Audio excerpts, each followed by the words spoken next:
Hadirin dan hadirat, tetamu yang saya kasihi, tak dapat sebut nama tanpa mengurangkan rasa hormat saya kepada semua.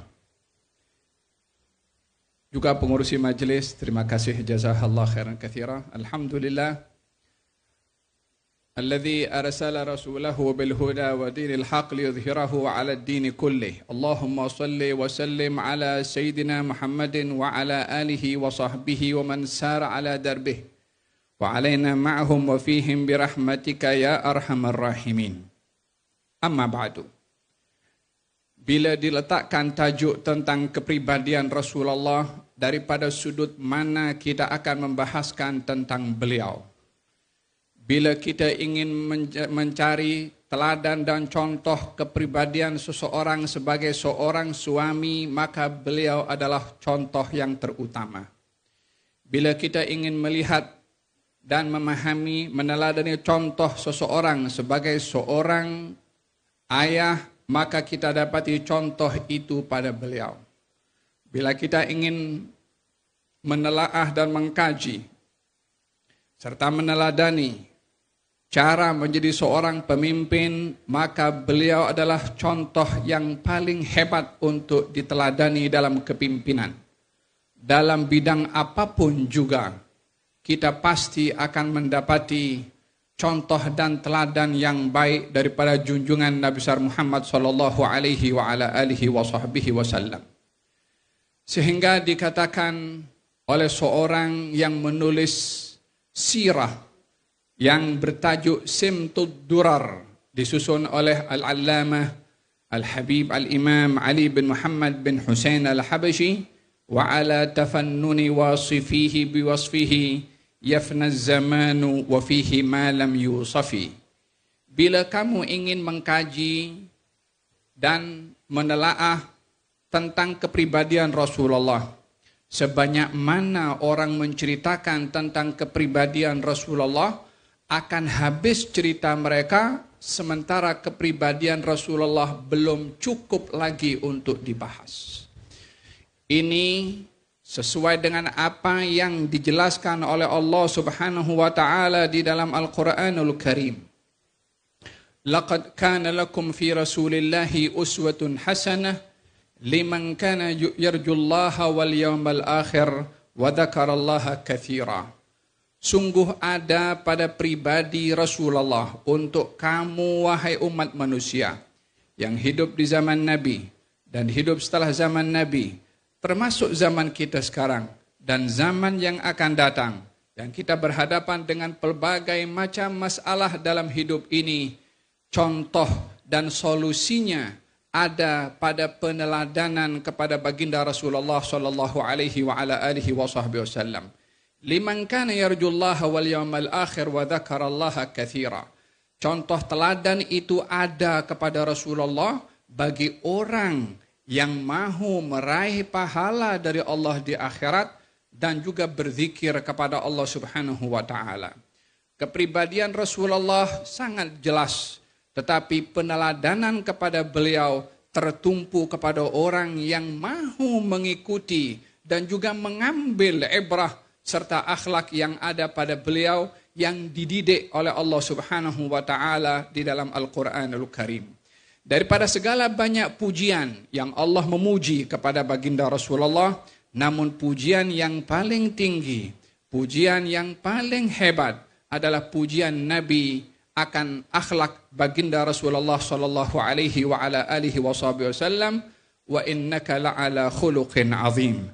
Sesungguhnya engkau wahai Rasulullah Muhammad berada pada ketinggian akhlak yang baik ataupun yang agung.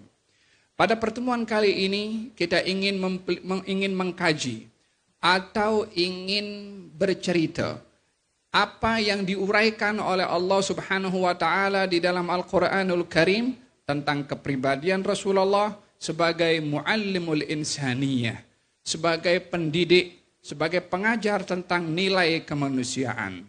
Kemanusiaan memiliki nilai tersendiri di dalam Al-Quranul Karim, sehingga manusia itu daripada asal usulnya berasal daripada unsur yang sama, yaitu daripada Nabi Adam alaihissalam.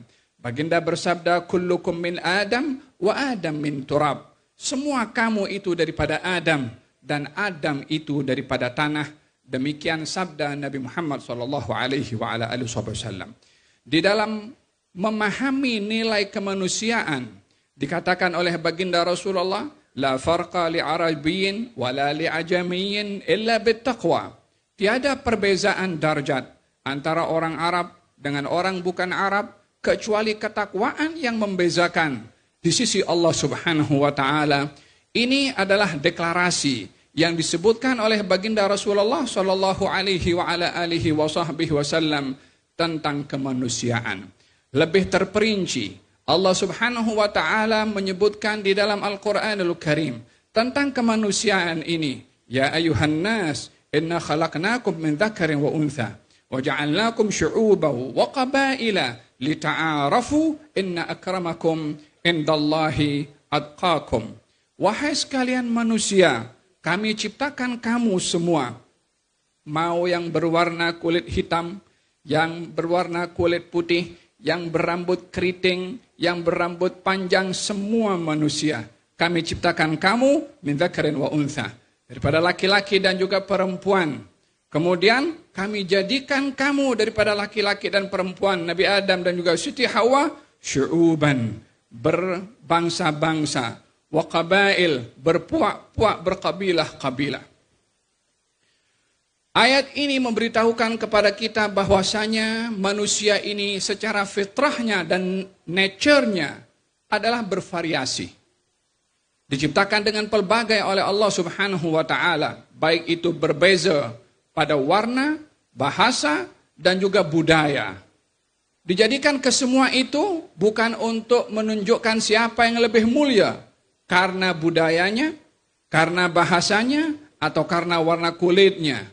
Akan tetapi kepelbagaian itu adalah untuk menunjukkan bahwasanya Allah Maha berkuasa untuk menciptakan makhluknya dengan pelbagai. Mana yang tidak ada pelbagai pada ciptaan Allah Subhanahu wa taala? Buah-buahan juga pelbagai, bunga-bunga juga pelbagai, dan juga udara pun tidak tetap atau musim pun tidak tetap. Kepelbagaian ini menunjukkan kehebatan Allah Subhanahu wa taala dalam menciptakan. Maka dengan demikian seseorang itu akan dinampak hebat kalau dia boleh create model kereta itu kalau pelbagai. Kalau modelnya sama saja macam tak ada model yang lain, maka variasi ini adalah menunjukkan kehebatan yang menciptakan makhluk itu dengan pelbagai macam. Demikian Allah Subhanahu wa taala yang maha perkasa, maha hebat di dalam menciptakan makhluknya yang pelbagai. Kemudian tujuan daripada kepelbagaian ini lita'arafu, untuk kamu saling kenal mengenali satu dengan yang lain. Saling kenal mengenali satu dengan yang lain supaya kita mengambil manfaat daripada orang lain dan memberi manfaat kepada orang lain. Dasar kepelbagaian, dasar bermacam-macamnya bentuk makhluk manusia ini bukan untuk membanggakan, bukan untuk sombong, bukan untuk menindas, tetapi ingin mengambil manfaat daripada orang dan juga memberikan manfaat kepada orang lain.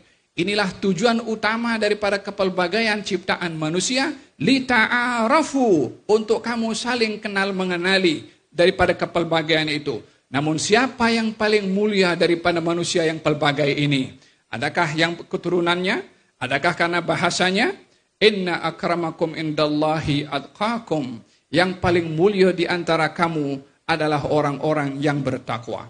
Demikian firman Allah Subhanahu wa taala di dalam menjelaskan tentang kemanusiaan yang diuraikan oleh Allah Subhanahu wa taala di dalam Al-Qur'an untuk kita terbimbing dengan firman Allah di dalam membaca kemanusiaan atau humanity ini.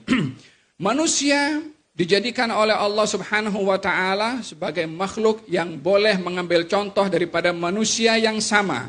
Namun bila manusia mencontohi manusia yang sama dengan adanya kelemahan-kelemahan yang ada pada manusia, sukar seseorang itu untuk meyakini orang lain untuk menjadi contoh kepada dirinya, sementara dia adalah makhluk yang sama dengan kita yang mungkin memiliki kekurangan.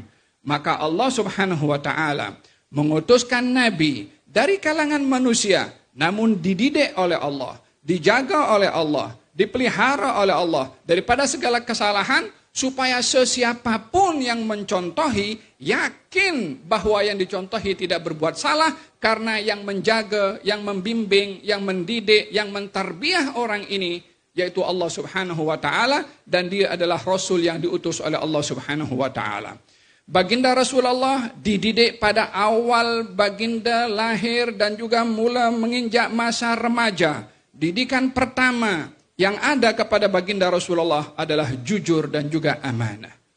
Oleh sebab itu, dalam sejarah diceritakan tentang nama baginda Rasulullah sallallahu alaihi wasallam sebelum diangkat menjadi rasul dan nabi, gelarannya adalah Al-Amin, yang jujur, yang amanah.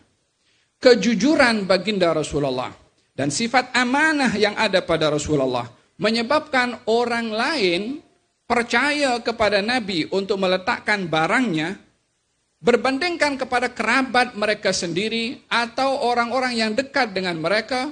Lebih orang-orang itu merasa aman barangnya bila diserahkan kepada Nabi untuk dijaga berbandingkan orang lain. Apa sebabnya?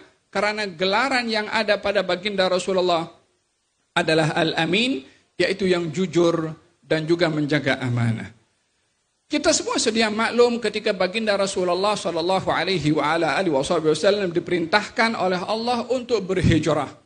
Maka Nabi memberikan amanah kepada Sayyidina Ali bin Abi Thalib, karramallahu wajha wa radhiyallahu anhu. Katanya, Ali, kamu tidur di tempat pembaringanku ini. Lalu ini ada barangan-barangan amanah milik fulan, milik fulan, milik fulan, milik fulan.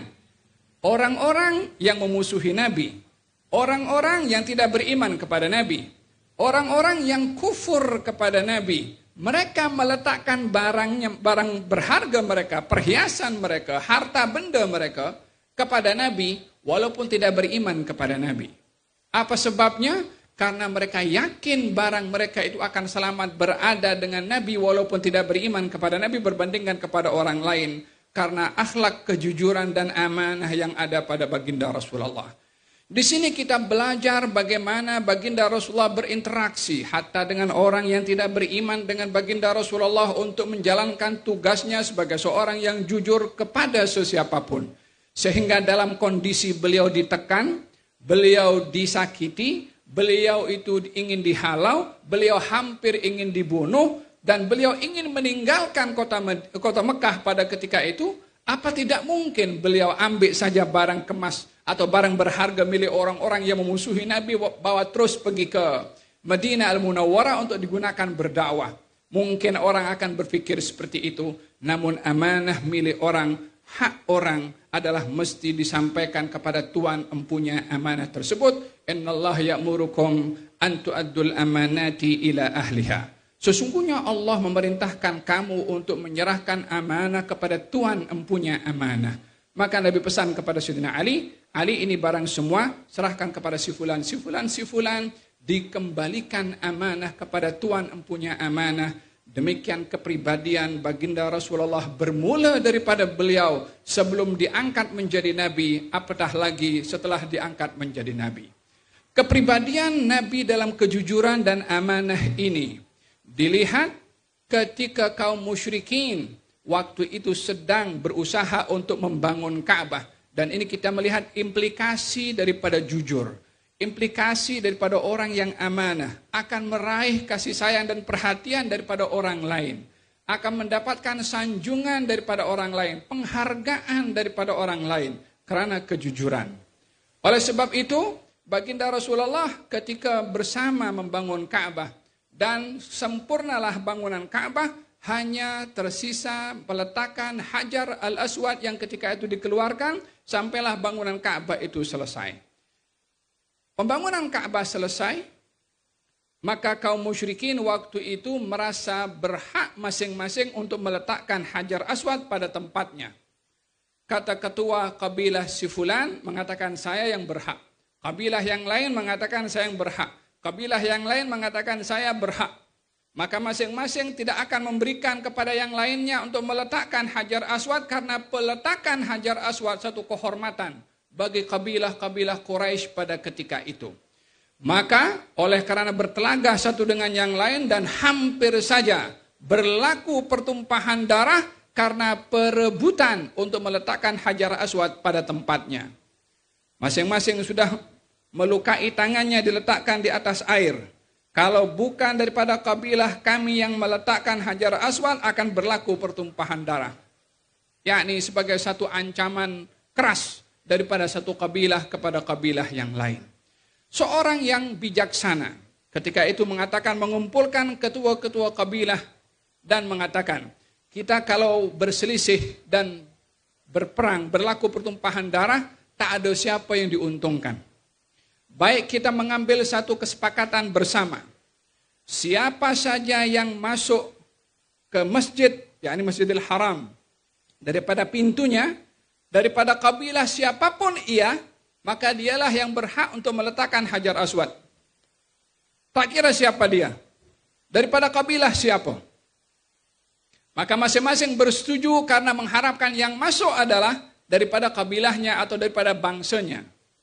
Hadirin hadirat yang menarik, ketika baginda Rasulullah yang masuk ke dalam, semua kabilah-kabilah, ketua-ketua kabilah yang awalnya berselisih dan ingin meletakkan Hajar Aswad dengan tangannya yang mulia, dengan tangan Nabi Muhammad SAW, ingin meletakkan Hajar Aswad dengan tangannya, maka semua ketua kabilah mengatakan, radhina bil amin. Ya, kita puas hati, kita reda kalau al-amin, yakni Rasulullah, yang meletakkan Hajar Aswad. Sehingga orang-orang Quraisy waktu itu ketika memanggil Rasulullah, waktu itu belum diangkat menjadi nabi lagi, bukan dipanggil Muhammad, tapi dipanggil Al-Amin, yang jujur, yang amanah. Sehingga sifat amanah dan jujur ini menarik perhatian semua orang yang hampir berselisih menjadi redha keseluruhannya untuk Nabi yang meletakkan Hajar Al-Aswad. Nabi mengambil selendangnya, dibentangkan selendang itu oleh Nabi, diambil Hajar Aswad, diletakkan di atas selendang Nabi. Nabi panggil ketua kabilah sefulan, ketua kabilah sefulan yang awalnya tadi berselisih, ketua-ketuanya dipanggil masing-masing disuruh memegang sudut selendang Nabi untuk mengangkat Hajar Aswad bersama-sama. Ketika sampai dekat dengan lubang Hajar Aswad, maka diambillah Hajar Aswad tadi oleh tangan Nabi yang mulia, diletakkan oleh baginda Rasulullah sallallahu alaihi wasallam. Nabi menjaga hati semua ketua kabilah untuk masing-masing berkongsi dalam mengangkat Hajar Aswad pada peletakan Hajar Aswad di tempatnya. Hadirin hadirat, dalam hal ini kejujuran Nabi menjadi perhatian kepada semua orang yang berselisih dan meredakan permusuhan antara mereka pada ketika itu. Ini kepribadian baginda Rasulullah, membina identiti dengan jujur dan juga amanah, dan itulah yang dilakukan oleh Allah kepada baginda Rasulullah sallallahu alaihi wasallam. Di saat beliau berusia 35 tahun, berlaku satu peristiwa di mana seorang yang menjual onta daripada pedalaman. Onta dibeli oleh seorang pembesar daripada Quraisy, tetapi tidak dibayar. Ontanya diambil, duit tak dibayar. Badui itu menuntut duit daripada pembeli. Maka pembeli itu mengatakan, saya seorang bangsawan di sini. Kamu tak ada hak untuk menuntut kepada saya. Maka tidak diberikanlah bayaran kepada badui tersebut. Badui itu berteriak ke sana kemari, tidak ada sesiapa pun yang menolong. Pada ketika itu, dilihat adanya ketidakadilan kepada orang yang lemah. Dilihat ketidak berperi kemanusiaan terhadap orang yang memerlukan pembelaan dan juga perlindungan. Maka dibentuklah satu agensi. Mungkin kalau dalam bahasa sekarang adalah agensi perguaman. Untuk membela orang-orang yang ditindas. Dinamakan agensi itu namanya Hilful Fudul. Satu perjanjian untuk melindungi orang-orang yang lemah. Dan Nabi join dalam perjanjian itu di usia Nabi yang ke-35 tahun. Setelah Nabi diangkat menjadi Nabi dan berada di Madinah, kata baginda Rasulullah, dahulu saya pernah dijemput dalam Hilful Fudul oleh orang-orang Quraisy yang ketika itu belum lagi memeluk Islam. Kalau hari ini saya dijemput sekali lagi, maka saya akan join dalam Hilful Fudul untuk membela orang-orang yang ditindas, untuk membela orang-orang yang dirampas, untuk membela orang-orang yang dizalimi, hatta ianya adalah gabungan antara orang Islam dengan orang bukan Islam. Kemanusiaan melepasi agama untuk diberi perhatian, bukan karena orang Islam dilindungi, kalau bukan Islam tidak dilindungi. Ia juga manusia yang perlu diberi perhatian dan juga memerlukan perlindungan karena manusia bebas untuk memilih dan juga untuk mendapatkan kebebasan dalam pilihannya. Demikian yang diajarkan oleh baginda Rasulullah sallallahu alaihi wa ala alihi wa sahbihi wasallam, muallim al-insaniyah, mengajarkan tentang nilai-nilai kemanusiaan. Di dalam misi Nabi Muhammad sallallahu alaihi wa ala alihi wasallam, perjalanan hijrah beliau daripada Mekah menuju ke Madinah, perjalanan yang sukar, perjalanan yang mencabar. Kalau sekarang kita boleh 4 jam pergi ke Mekah daripada Madinah atau sebaliknya, mungkin kalau naik train sekarang boleh 2 jam 30 menit kita boleh sampai. Namun pada ketika itu Nabi menempuhnya dalam masa 10 ke 12 hari dengan berjalan kaki bersama dengan Sayyidina Abu Bakar As-Siddiq. Tanpa ada naungan yang menaungi beliau dalam perjalanan itu. Terpaksa beliau dalam hijrahnya bersembunyi di Gua Thawr selama 3 hari untuk mengelak daripada kejaran orang-orang musyrikin Quraisy. Terpaksa beliau berada di dalam gua selama 3 hari dan tidak keluar daripada gua itu, khawatir dijumpai oleh kaum musyrikin. Apa ada di dalam gua? Bukan ada tilam hotel bintang 5 yang boleh untuk dinikmati untuk berbaring.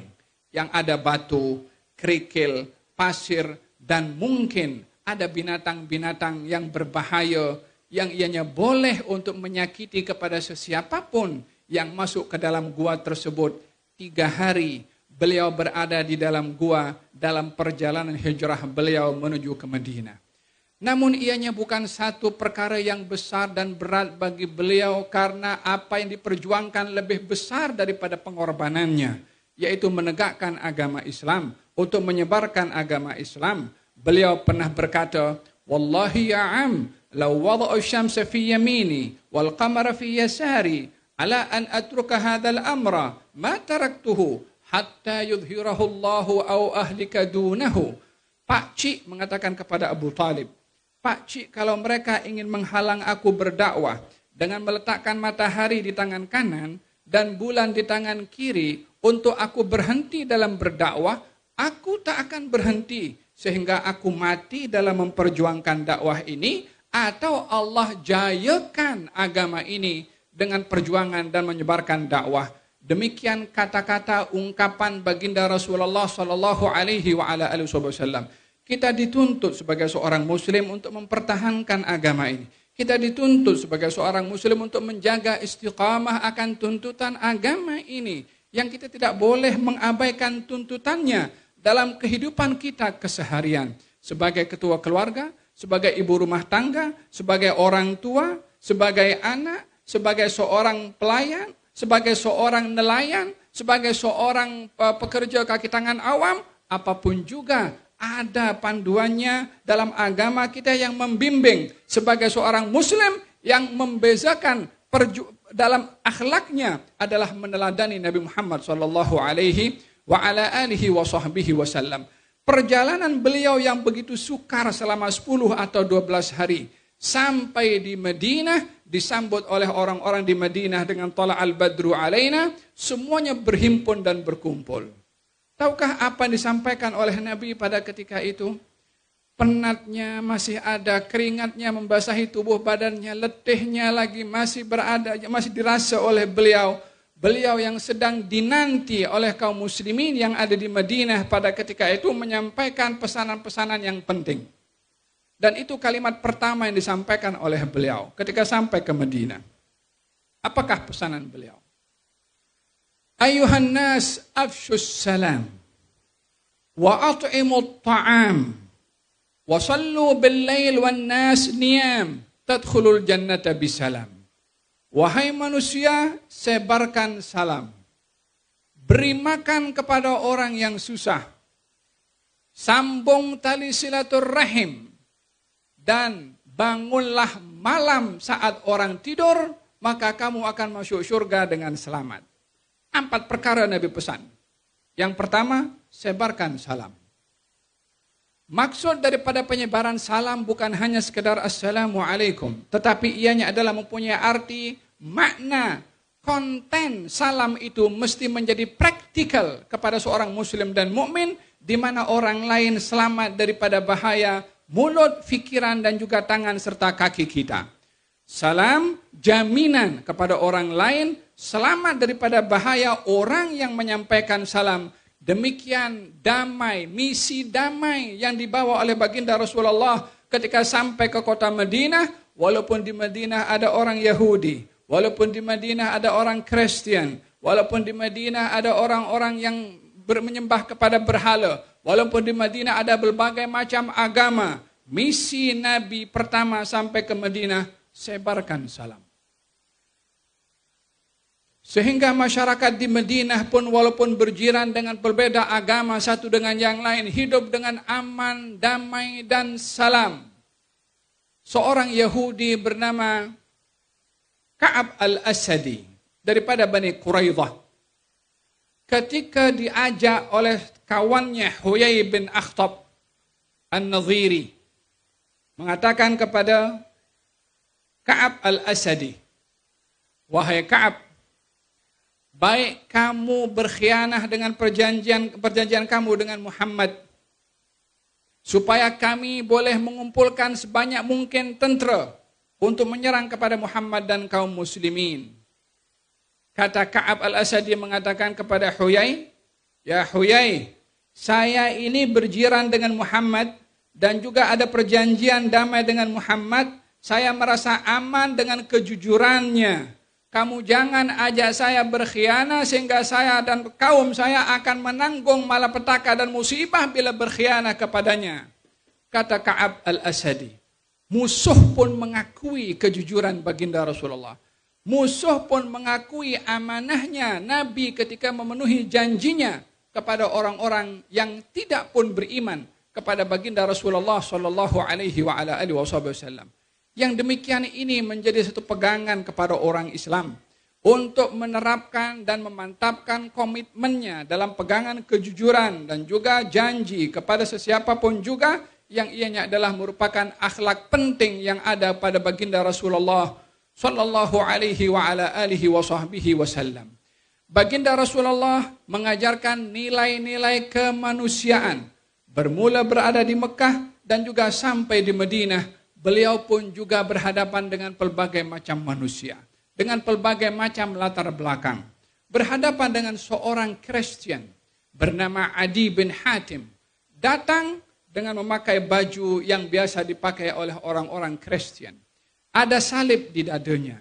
Berdatang ke rumah Rasulullah sallallahu alaihi wa ala alihi wasallam. Kata baginda Rasulullah, kamu siapa? Katanya, nama saya Adi. Kata Nabi, kamu Adi bin Hatim? Kamu adalah Adi bin Hatim, karena Nabi mendengar dan tahu seorang yang ma'ruf dengan sifat dermawannya bernama Hatim At-Tai. Maka ini adalah anaknya. Kata baginda Rasulullah, kamu adalah Adi bin Hatim At-Tai? Katanya, ya, sayalah orangnya.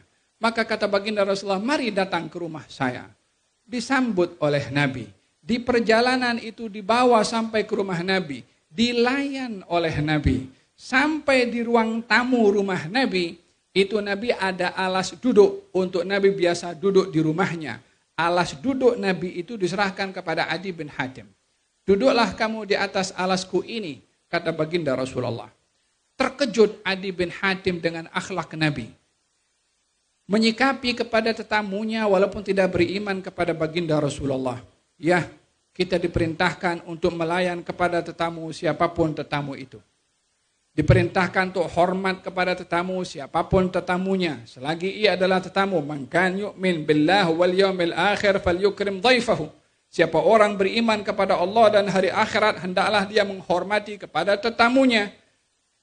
Terkejut Adi bin Hatim dengan akhlak baginda Rasulullah sallallahu alaihi wasallam.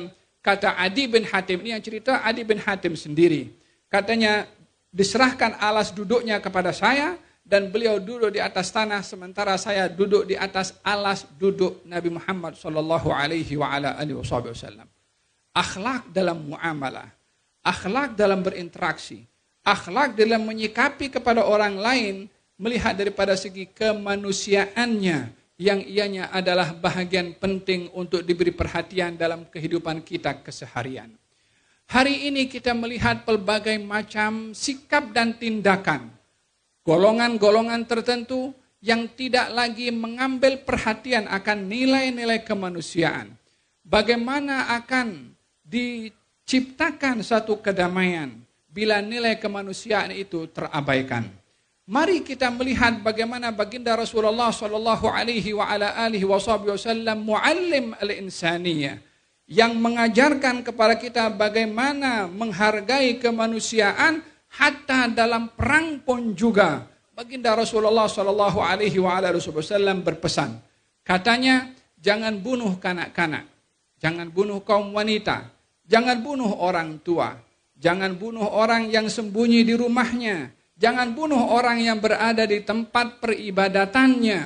Pesanan ini disampaikan oleh Nabi kepada tentara ketika ingin berperang. Bagaimana dengan realiti zaman kita sekarang tentang nilai kemanusiaan? Apa yang dikatakan oleh human right tentang kemanusiaan di zaman kita sekarang, bila ingin dibandingkan dengan human right yang diungkapkan oleh baginda Rasulullah sallallahu alaihi wa ala alihi wasallam. Pada perintah dan arahannya kepada kaum muslimin yang sedang ingin berperang dengan arahan-arahan yang menjaga kemanusiaan. Baginda pun berpesan kepada para sahabat, la tumathilu, kamu jangan sakiti orang kalau sudah gugur, sudah wafat dalam perang, tidak boleh dilukai tubuh badannya, tidak boleh dibakar. Demikian larangan yang ada di dalam perintah Nabi Muhammad sallallahu alaihi wa ala alihi wasallam. Ketika baginda Rasulullah dalam peperangan melihat ada wanita yang terbunuh, Nabi mengatakan siapa yang melakukannya? Ditegur oleh baginda Rasulullah karena dalam perang adalah bukan ingin membunuh sesiapa sahaja, tetapi mematahkan kekuatan yang boleh membahayakan. Itulah asas daripada peperangan dan jihad yang diajarkan oleh Nabi Muhammad sallallahu alaihi wa ala alihi wasallam. Di dalam beliau memberikan arahan kepada kaum muslimin setelah berperang, maka baginda Rasulullah memerintahkan kepada kaum muslimin dalam peperangan Badar waktu itu. Kuburlah semua mayat-mayat ini yang terkorban. Bukan hanya bukan hanya jenazah kaum muslimin sahaja yang dikebumikan, termasuk jenazahnya kaum musyrikin juga dikebumikan supaya tidak menjadi makanan kepada binatang pemakan bangkai, kata baginda Rasulullah sallallahu alaihi wasallam. Ini orang-orang Abu Jahal, kemudian Ubay bin Khalaf, kemudian Umayyah bin Khalaf di situ ada, kemudian Uqbah bin Abi Mu'aid, orang-orang yang jelas memusuhi kepada Rasulullah. Mayat mereka pun juga dikebumikan untuk tidak menjadi makanan kepada binatang pemakan bangkai. Kemanusiaannya walaupun sudah mayat dinilai juga masih diberi perhatian karena dia adalah juga manusia. Demikian yang kita melihat daripada sikap Nabi Muhammad sallallahu alaihi wa ala alihi wasallam di dalam menilai kemanusiaan. Ini kepada mayat mereka. Bagaimana dengan tawanan-tawanan yang ditawan daripada kalangan kaum musyrikin? Nabi berpesan kepada kaum muslimin supaya kaum muslimin tidak terpisah daripada arahan Nabi, supaya kaum muslimin tidak bertindak daripada hawa nafsunya, supaya kaum muslimin tidak hanya mengambil tindakan mengikut fikirannya tanpa melihat bagaimana sikap Nabi yang dididik oleh Allah di dalam bertindak. Karena manusia di dalam bertindak ada kalanya termotivasi dengan emosi. Ada kalanya termotivasi dengan rasa gembira, sehingga tindakannya hanya berdasarkan karena gembira atau karena sedih. Namun kita diperintahkan untuk bertindak mengikut panduan syariat yang ianya pasti memberi kita tindakan yang benar. Allah berfirman dalam Al-Quran, Innal insana khuliqa halu'a, idza massahu syarru jazua, wa idza massahu khairu manu'a illa al-musallin. Manusia ini dicipta oleh Allah halu'a. Apa itu halu'a? Kalau ditimpa musibah, dia gelisah dan juga melampau. Kalau diberi nikmat, dia pun kedekut dan tak mahu bersyukur. Kecuali orang-orang yang salat. Yang pertama tadi termotivasi dengan musibah. Yang kedua termotivasi dengan nikmat. Yang ketiga yang termotivasi dengan salat. Sehingga tidak goyang iman mereka ketika ditimpa musibah. Dan tidak goyang atau melampau kegembiraan mereka ketika diberi nikmat. Urwah ibn Abdullah ibn Zubair, cucu Zubair ibn al-Awwam, salah seorang sahabat Nabi SAW. Kakinya luka karena berjalan jauh daripada Madinah menuju ke Syam. Sampai di Syam, luka itu semakin naik ke atas. Kemudian dokter di negeri Syam mengatakan ini kena mesti dipotong. Kalau tidak akan merebak naik ke atas. Kata Urwah mengatakan silahkan lakukan. Ini operate untuk potong kaki. Katanya untuk kami potong, kami mesti menidurkan kamu atau menyihirkan kamu tidak sedar. Masa itu tidak ada obat bius. Yang ada diminumkan arak supaya tak sedar. Katanya untuk ini aku tidak mau. Selama ini aku jaga daripada minum arak, maka aku tidak melakukannya pada saat seperti ini. Tapi biarkan aku masuk dalam salat, lepas itu kamu lakukan apa yang kamu ingin lakukan untuk potong aku punya kaki. La ilaha illallah. Urwah masuk dalam salat, kakinya dikedepankan seperti itu, dokter melakukan operate tanpa obat bius dan tak bergerak pun Urwah ketika dioperate dan dipotong kakinya. Ya subhanallah. Saya ketika membaca tentang sirah ini terfikir, apa yang dirasa oleh beliau fokusnya itu, dalam khusyuknya, sehingga melupakan kepada sakitnya, operate tanpa ada obat bius yang diletakkan pada tubuh badannya. Teringat kalau orang tengok bola sepak, mungkin Manchester United dengan Liverpool, kemudian nampak itu yang bawa bola sudah hampir pergi ke gol. Itu orang yang lalu di hadapan, orang bercakap, orang tawarkan mie goreng, dia pun tak dengar dah orang cakap tuh. Apa sebab? Fokus kepada sesuatu yang mungkin ini sekedar hiburan, tapi ketika diberikan fokus, dia tak boleh sedar dengan yang lainnya. Yang lebih jelas, di dalam Al-Quranul Karim Allah Subhanahu wa Ta'ala menceritakan tentang fokusnya kaum wanita kepada Nabi Yusuf. Ketika Nabi Yusuf lalu di hadapannya, kaum wanita itu yang memegang pisau dan juga di tangannya itu buah-buahan. Kata Allah Subhanahu wa Ta'ala, wa qatta'na aydiyahunna. Mereka menggunakan pisau itu memotong tangan-tangan mereka. yakni berkali-kali. Tidak terasa tangan kena pisau karena fokus melihat keindahan wajah Nabi Yusuf. Berarti ada kekuatan yang tersimpan dalam manusia ini. Di mana kekuatan itu bila menguasai, dia akan mengangkat segala kesakitan yang dirasa oleh tubuh badan. Seperti yang berlaku dalam Al-Quranul Karim, termasuk Urwah yang sedang sholat, dipotong kakinya tanpa dia menyadar, tanpa dia terasa. Selesai sudah dibungkus kakinya, dan belum mengucapkan salam pada sholatnya, katanya, mana kaki aku? Di bawah kakinya sudah dibungkus. Katanya, ya Allah, segala puji bagi engkau. Aku bersyukur kepada engkau. Engkau beri kepada aku 4, 2 tangan dan juga 2 kaki. Hari ini engkau hanya ambil 1 dan engkau sisakan untuk aku 3. Aku bersyukur kepada engkau karena engkau hanya mengambil 1 kaki. Tidak goyang imannya ketika berhadapan dengan musibah dan tidak melampau ketika berhadapan dengan nikmat. Demikian yang berlaku pada manusia ketika dididik oleh Allah Subhanahu wa Ta'ala, bila bergembira, bila susah, panduannya adalah syariat. Di saat kaum muslimin waktu itu memenangi peperangan, baginda Rasulullah memberikan arahan kepada kaum muslimin, bagaimana menyikapi kepada mayat yang terbunuh daripada kalangan kaum musyrikin untuk dikebumikan agar supaya tidak menjadi makanan kepada binatang pemakan bangkai. Nabi berpesan kepada kaum muslimin, hendaklah kamu berbuat ihsan kepada tawanan-tawanan kamu.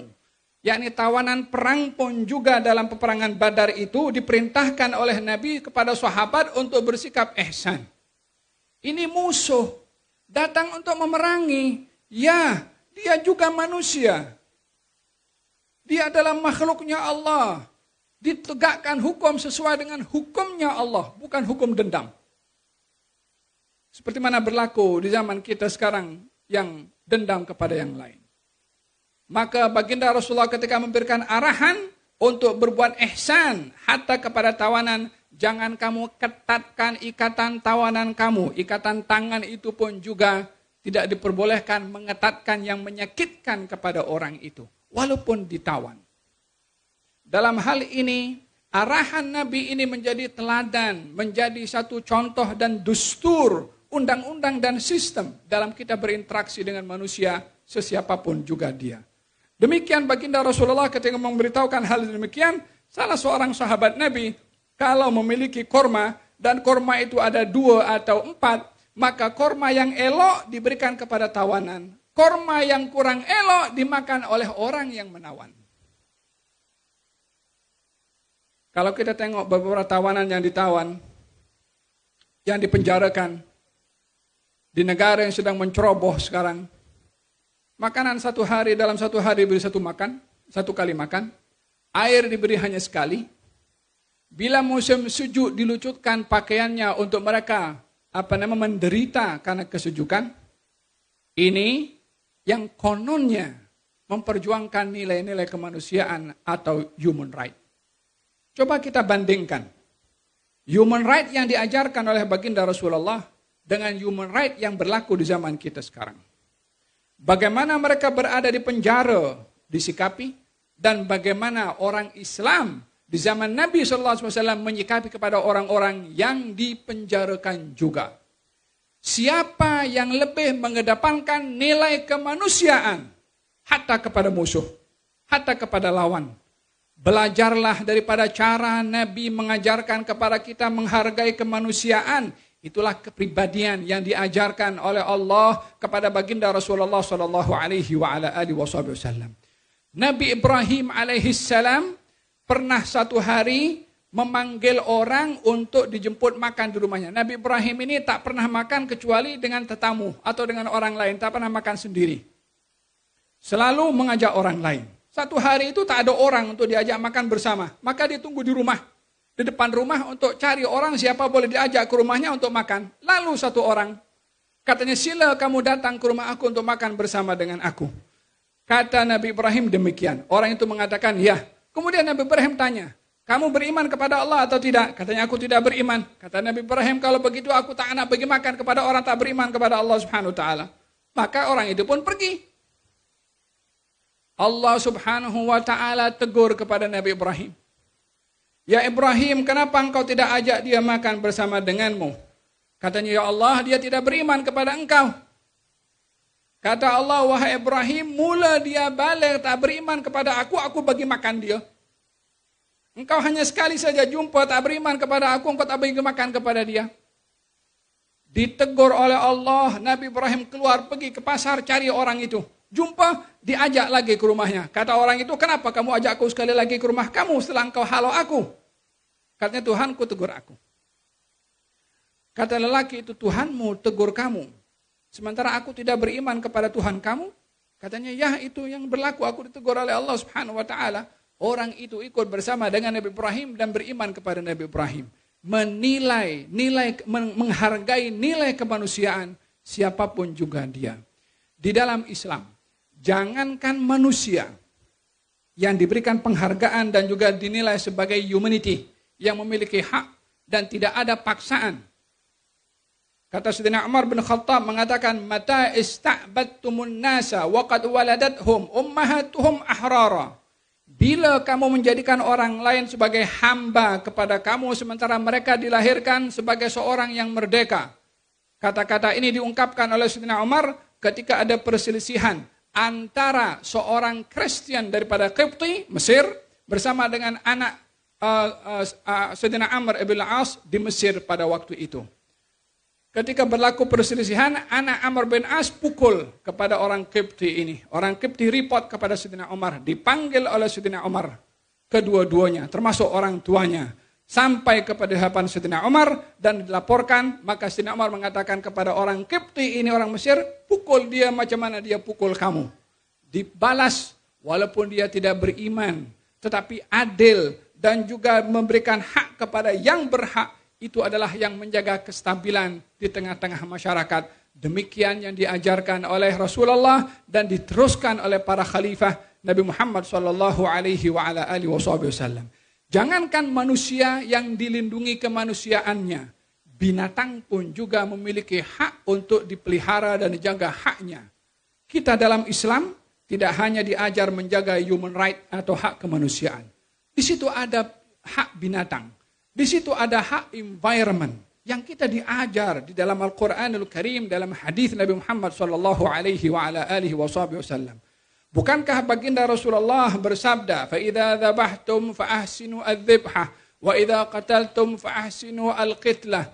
Kalau kamu ingin menyembelih binatang, maka hendaklah sembelihlah dengan ihsan. Kalau kamu ingin membunuh binatang yang berbahaya, bunuhlah juga dengan ihsan.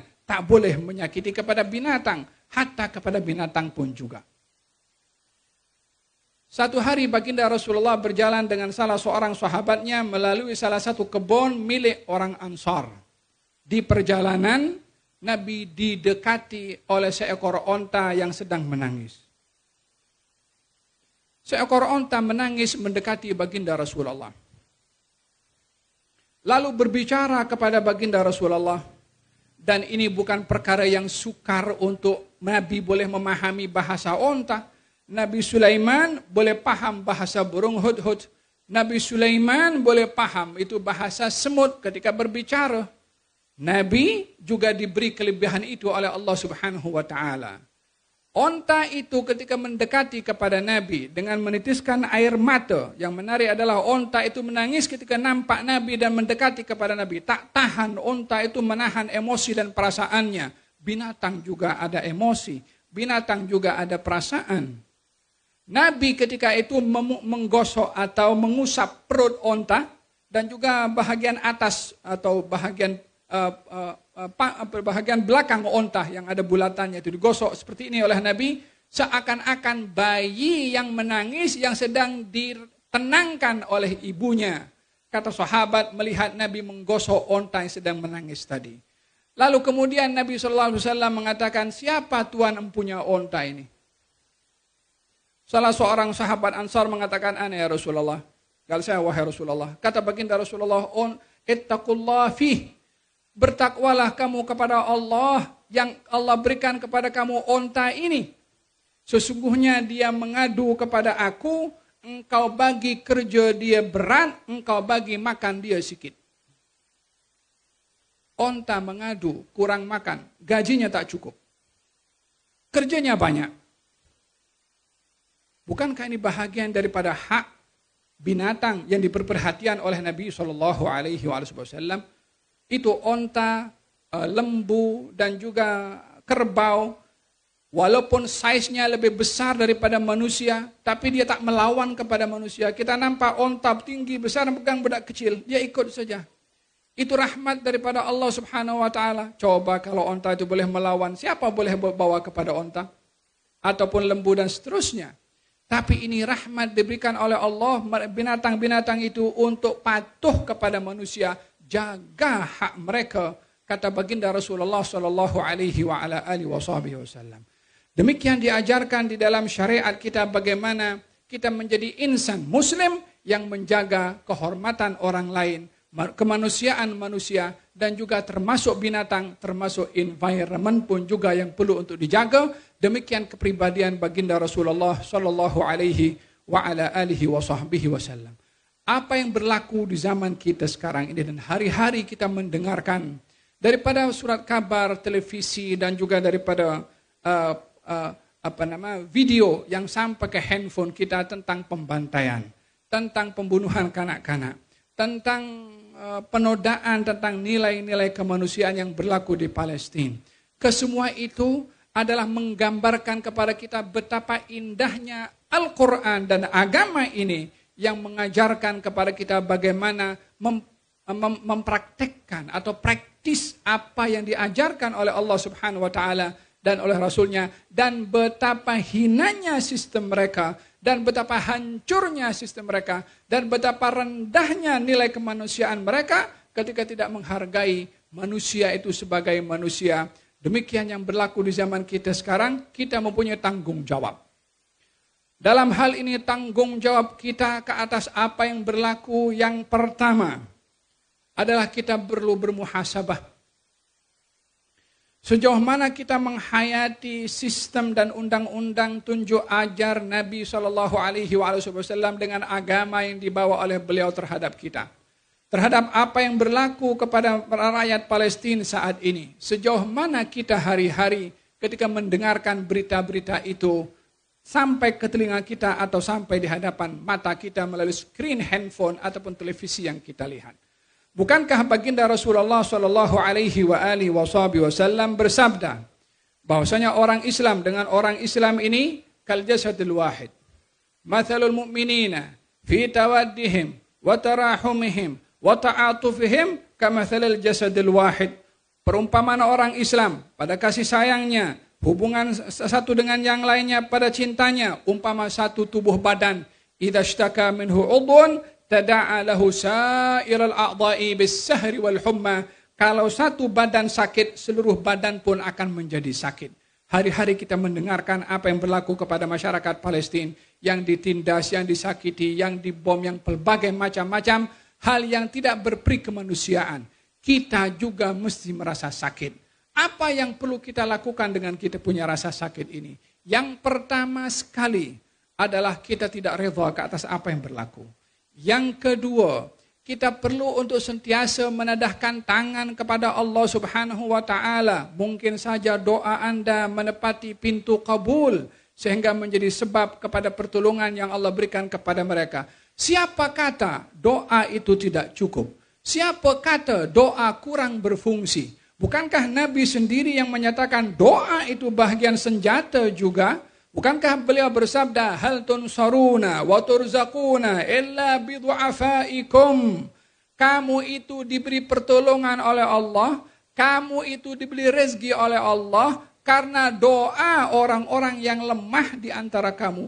Doa itu juga senjata, mungkin senjata yang paling ampuh karena ianya adalah merupakan satu pemberian, satu hubungan tanpa sempadan antara manusia dengan Allah Subhanahu wa taala, dan itu yang digunakan oleh baginda Rasulullah pada setiap peperangan. Beliau tidak pernah melepaskan dengan senjata doa untuk memohon kepada Allah Subhanahu wa taala, di antaranya adalah ya Hayyu ya Qayyum. Itu syiarnya Nabi ketika perang Badar, ya Hayyu ya Qayyum, ya Hayyu ya Qayyum, diulang berkali-kali oleh Nabi SAW yang akhirnya diberikan pertolongan oleh Allah Subhanahu wa taala. Yang ketiga, di dalam menyikapi apa yang berlaku, hendaklah kita berhenti daripada meniru gaya hidup mereka, lifestyle mereka, karena mereka berpakat untuk menyerang kepada saudara-saudara kita di situ. Bagaimana budayanya kita copy, bagaimana lifestyle-nya mereka kita menirunya. Hendaklah kita tinggalkan. Sebagai itu boykot yang paling ampuh untuk kita lakukan kepada mereka adalah bukan hanya boykot barangan sahaja yang diboykot, tetapi boykot budaya, boykot pemikiran, boykot cara hidup mereka yang menyimpang daripada nilai-nilai murni dan sopan santun serta bertentangan dengan agama mulia yang kita diberikan agama itu oleh Allah Subhanahu wa taala. Itulah solidarity yang perlu kita lakukan untuk membela masyarakat Palestina di saat-saat yang genting, dan selebihnya apa yang kita mampu untuk kita membantu, bantulah mereka dengan apa yang kita mampu. Itu bahagian daripada solidarity antara kita dengan saudara-saudara kita di Palestina. Di majelis yang penuh dengan barakah ini, dalam kita menghayati kepribadian Nabi Muhammad SAW, kita berdoa menadahkan tangan kepada Allah Subhanahu wa taala. Mudah-mudahan majlis ini adalah majlis yang dicurahkan rahmatnya oleh Allah Subhanahu wa taala. Karena pada majlis seperti ini Allah menjanjikan diturunkan rahmah, diturunkan sakinah, dikelilingi oleh malaikah, dan juga nama masing-masing yang hadir akan disebut oleh Allah Subhanahu wa taala seperti disabdakan oleh Nabi Muhammad sallallahu alaihi wasallam. Mudah-mudahan majelis kita ini majelis yang ditumpahkan rahmat oleh Allah, dicurahkan sakinah oleh Allah, ditambahkan oleh Allah Subhanahu wa taala dengan ramainya malaikat yang menghadiri, dan nama kita disebut oleh Allah dengan rahmah, dengan pengampunan, dengan hidayah, dengan taufik ya arhamar rahimin.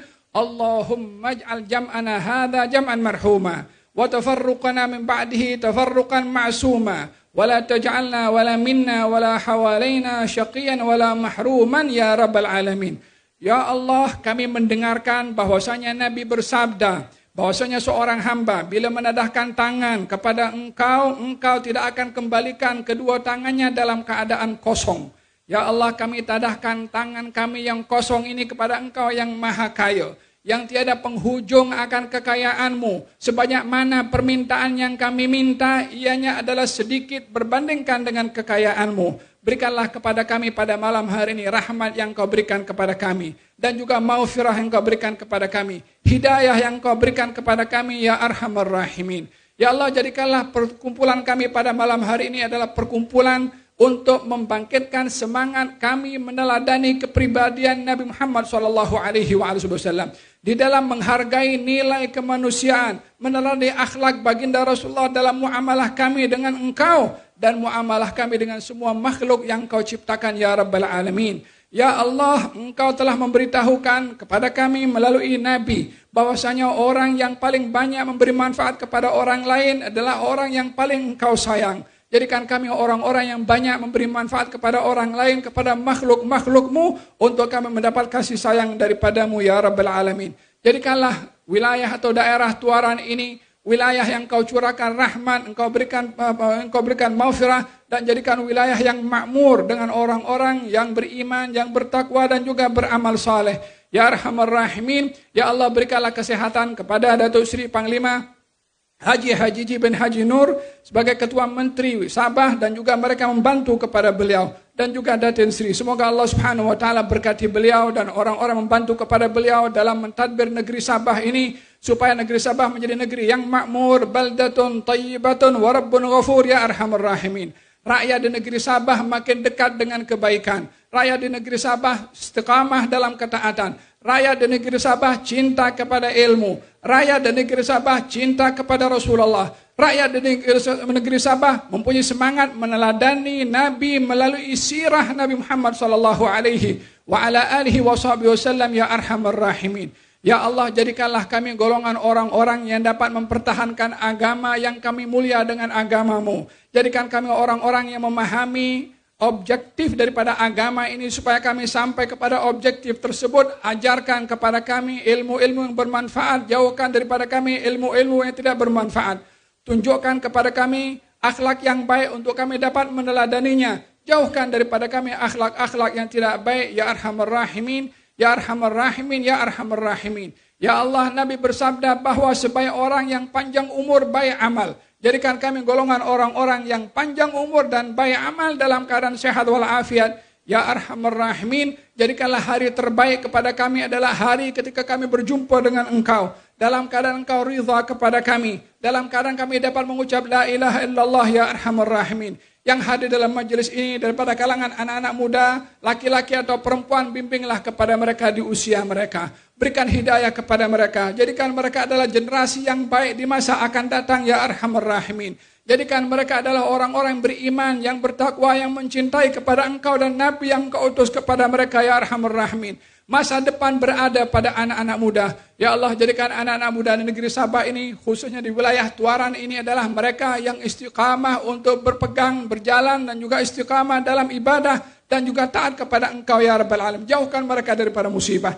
Jauhkan mereka daripada gejala sosial. Jauhkan mereka daripada segala hal-hal yang membawa kepada kriminal. Jauhkan mereka daripada segala kejahatan ya Arhamar Rahimin. Ya Arhamar Rahimin, Ya Arhamar Rahimin. Wa sallallahu ala sayyidina Muhammadin wa ala alihi wa sahbihi wasallam. Alhamdulillahi rabbil alamin.